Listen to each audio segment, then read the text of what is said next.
I am Shashi Jha. I welcome you on YouTube channel of Srivastava campus. Srivastava campus में आप सभी का स्वागत है। आज आपको मैं बताऊंगा कि कैसे आप देखते हैं कि बीच में एंड कंजंक्शन लगा होता है और एंड कैसे किसी सेंटेंस को जोड़ता है और उसके बाद आने वाला वर्ब बताता है वो सिंगुलर होता है या प्लूरल होता है। बचपन से जो अभी तक आप पढ़ते आए हो और एग्जाम में भी आप देखते आए हो, एंड दे देता है, आप ये समझ लेते हो कि एंड है तो प्लूरल होगा। क्यों? क्योंकि आओ मैं आपको एक दो एग्जाम्पल दिखाता हूँ। पहले जैसे आप बोलते हो राम एंड श्याम, तो वहां पर आप क्या कर देते हो भाई, प्लूरल हो गया। क्यों? क्योंकि एक राम है एक श्याम, ठीक है। और यहाँ मैं आपको एक एग्जाम्पल बता रहा हूँ। जैसे कह रहा है राजू एंड साहिल, तो आप कहोगे सर आर गोइंग। क्यों भाई साहब? तो राजू, एक लड़का राजू हो गया और एक दूसरा लड़का कौन हो गया, साहिल हो गया। तो आप कहते हो आर गोइंग, भाई ठीक है। क्यों? क्योंकि इज जो होता है, इज जो होता है वो क्या होता है, सिंगुलर होता है। इज जो होता है वो सिंगुलर और आर होता है प्लूरल। तो आप बोलोगे सर यहाँ पर क्या हो गया, यहाँ पर ये आर होगा क्योंकि राजू एंड साहिल दो व्यक्ति था। यहाँ तक तो बात ठीक है, बट मैं आपको अभी बताऊंगा कि आप ये ना समझो हमेशा कि एंड से जुड़े होने के बावजूद हमेशा प्लूरल होगा। ये कॉन्सेप्ट आज के बाद भूल जाना। देखो यहाँ पर क्या लिखा हुआ है, कह रहा है when two subjects are connected by and, जब दो सब्जेक्ट किससे जुड़े होंगे, एंड से। कह रहा है the verb। अब आपको बता रहा है केस फर्स्ट सेकंड, मैं आपको थर्ड केस भी बताऊंगा, लेकिन थर्ड केस हम लोग नेक्स्ट में देखेंगे। फिलहाल देखो पहले यहाँ कहते हैं when two subjects are connected by and, the verb पहला बता रहा है verb is always plural। ये तो बिल्कुल पहले से आप जान रहे थे कि दो सब्जेक्ट जब एंड से कनेक्ट होगा तो verb होगा प्लूरल। आपके सामने ये एग्जाम्पल था, एक एग्जाम्पल था आपके पास सामने। अब दूसरा मैं आपको बता रहा हूँ, कह रहा है when two subjects are connected by and, but याद रखना verb is always singular। यहाँ एंड से जुड़ा हुआ है और फिर भी कह रहा है क्या होगा, वर्ब सिंगुलर होगा। तो ध्यान रखो आप, ऐसा कब होगा तो मैं आपको दिखा रहा हूं। देखो जैसे यहाँ पे लिखा हुआ है each was and each girl। अब ध्यान दो यहाँ पर क्या लिखा हुआ है, each was and each girl। अब बताओ भाई ये सिंगुलर है या प्लूरल है, ये सिंगुलर है या प्लूरल है। यहाँ each करो या आर करो, अगर है each boy and each girl तो वहां आप each करोगे या आर करोगे, सिंगुलर करोगे या प्लूरल। अभी तक जो आप कॉन्सेप्ट पाल रखे हो कि भाई एंड के साथ जुड़ा हुआ है, एंड दो को अगर कनेक्ट किया हुआ है दो सब्जेक्ट को तो प्लूरल। तो आप यहाँ पर तो देखो जैसे आप कर रहे थे कि एक यहाँ हो गया एक यहाँ, आप आर करते सही हो गया।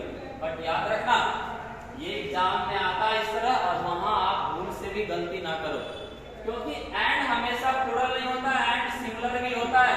कब?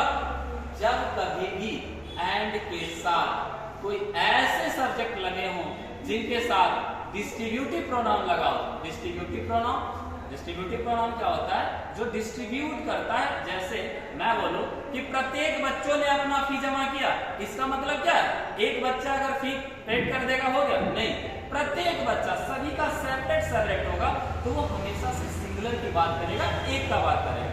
तो कभी भी अगर सेंटेंस के साथ सब्जेक्ट के साथ क्या हो, ईच लगा हो, एवरी लगा हो, तो आप याद रखना एंड से कनेक्ट होने के बावजूद भी वर्ब हमेशा सिंगुलर होता है। यानी when two subjects are connected by and, but distributive pronoun कौन कौन, each, every, attached with any one subject or both subject। जैसे देखो यहाँ पर जरूरी नहीं कि दोनों के साथ each लगा, जैसे मैं इस तरह भी कर देता हूं each boy and girl, तो यहाँ ये भी क्या हो जाएगा, ये भी सिंगुलर होगा। क्यों भाई साहब सिंगुलर क्यों होगा, एंड से तो जुड़ा हुआ। हाँ एंड से जुड़ा है, बट किसी भी एक के साथ या तो ईच लगा होगा या फिर एवरी लगा होगा तो वर्ब हमेशा से सिंगुलर होगा। लेकिन याद रखो नॉर्मल केस में अगर सिर्फ मैं ये बोलूं कि ईच को मैं इरेज कर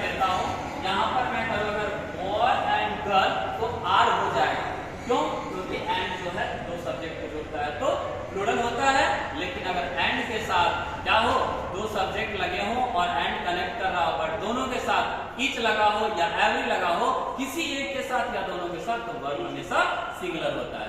ठीक है, अब नेक्स्ट, ये तो था तब भाई। अब नेक्स्ट मैं आपको बता, आर्टिकल कितने होते हैं भाई साहब? तो आर्टिकल दो तरह के होते हैं, एक डेफिनेट आर्टिकल और दूसरा इनडेफिनेट आर्टिकल। याद रखना, डेफिनेट आर्टिकल कौन होता है? तो जिसके साथ द लगा होता है भाई साहब, द। और इनडेफिनेट आर्टिकल तो उसमें हम लोग ए और एन को करते हैं। तो फिलहाल मैं आपको बता रहा हूं कि एंड से जुड़ा होगा। देखो मैं इसे इरेज करता हूं, आप देखो यहाँ पे एक सेंटेंस लिखा हुआ है, द डायरेक्टर। अच्छा, द लगा हुआ है, डायरेक्टर है, ठीक है भाई साहब, एक सब्जेक्ट यहाँ है और दूसरा यहाँ पे भी लगा हुआ है द प्रोड्यूसर। और आपसे फिल इन द ब्लैंक करके पूछ रहा है, यहाँ पे गोइंग लगा दिया है, आपको बोल रहा है यहाँ पे इस भरोगे या आर भरोगे। तो देखो यहाँ पे the director and the producer, तो जब कभी भी सब्जेक्ट कितने होंगे? दो, तभी तो एंड कनेक्ट करेगा। एंड आएगा कब? जब दो सब्जेक्ट होंगे। तो जब दो सब्जेक्ट दिया हो बट आर्टिकल द किसी एक को मिला हो, दो सब्जेक्ट होंगे और कनेक्टेड होंगे एंड से, बट आर्टिकल अगर किसी एक को मिला रहे तो वर्ब होगा सिंगुलर। लेकिन अगर आर्टिकल दोनों को मिला रहे तो वर्ब हो जाएगा प्लूरल। यहां पर देखो क्या कर रहा था, मैं फिर से एक बार और लिखता हूं इसे। मैं लिख रहा हूं द डायरेक्टर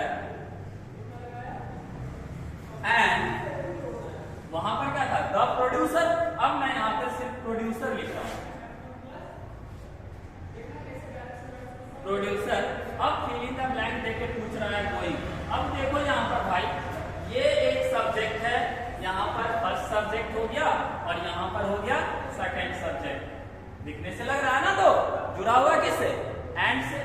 यहाँ भी देखो एक सब्जेक्ट आपको दिख रहा है, ये हो गया आपका फर्स्ट सब्जेक्ट और यहाँ पे भी आपको एक सब्जेक्ट दिख रहा है। बट ध्यान रखना, जब दो सब्जेक्ट एंड से जुड़े हो और आर्टिकल किसी एक को मिला हो तो वो ऑलवेज सिंगुलर होता है। तो यहाँ पर द डायरेक्टर एंड प्रोड्यूसर है तो यहाँ पर इज लगेगा। इसका मतलब क्या हुआ कि एक ही व्यक्ति है जो डायरेक्टर भी है और प्रोड्यूसर भी है। बंदा कितना? वन, ओनली वन, तो वर्ब इज सिंगुलर, इज हो गया। और यहाँ पर क्या हुआ? The director and the producer, यानी एक आदमी अलग है और दूसरा आदमी अलग है। जैसे मैं बोलूं the director and the teacher, तो यहाँ पर क्या होगा? दो व्यक्ति आ रहे हैं, एक डायरेक्टर आ रहे हैं और एक टीचर आ रहे हैं, तो वहां पर आप आर करोगे। बट मैं बोलूं द डायरेक्टर एंड टीचर, यानी एक ही बंदा है जो डायरेक्टर भी है और टीचर भी है, तो उसके लिए इज लगता है। क्लियर है? तो ये कॉन्सेप्ट माइंड से बिल्कुल आज के बाद हटा लेना कि अगर दो सब्जेक्ट एंड से जुड़े हो तो वर्ब हमेशा प्लूरल ही नहीं होता है, वो सिंगुलर भी होता है। नेक्स्ट क्लास में हम देखेंगे कि एंड जो होता है, ठीक है, एक बार को देख लिया कि प्लूरल होता है, एक बार देख लिया सिंगुलर होता है। नेक्स्ट मैं आपको बताऊंगा कि sometime singular and other time plural. ठीक है दोस्तों, फिर मिलते हैं नेक्स्ट। ओके।